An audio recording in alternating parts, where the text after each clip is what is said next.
தமிழ் சினிமாவில் 80-90களில் மக்கள் மத்தியில் பிரபலமாக இருந்த நடிகைகளில் ஒருவர்தான் கனகா. இவர் மறைந்த பழம்பெரும் நடிகை தேவிகாவின் மகள் என்பது அனைவரும் அறிந்த ஒன்றுதான். கனகா ரஜினிகாந்த், பிரபு, கார்த்திக், மோகன்லால், மம்முட்டி, ஜெயராம் போன்ற பல முன்னணி நட்சத்திரங்களுடன் நடித்துள்ளார். முன்னணி நடிகையாக இருந்த கனகா 2007ஆம் ஆண்டு கலிபோர்னியாவை சார்ந்த பொறியாளர் முத்துக்குமார் என்பவரை யாருக்கும் தெரியாமல் திருமணம் செய்து கொண்டார் என்றும், திருமணம் முடிந்து சில நாட்களிலேயே முத்துக்குமாரை காணவில்லையாம். ஆனால் இவரது திருமண வாழ்க்கை குறித்து வெளிவந்த விஷயங்கள் எந்த அளவிற்கு உண்மை என தெரியவில்லை.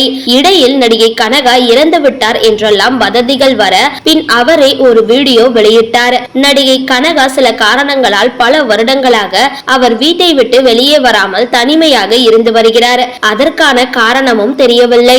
இப்படி ஒரு நிலையில் சரத்குமார் கனகா குறித்து பேசியிருக்கிறார். அதில் அவர், நடிகை கனகா ஒரு நல்ல உழைப்பாளி, சினிமா மீது அவர் அதிக காதலை கொண்டிருந்தார்.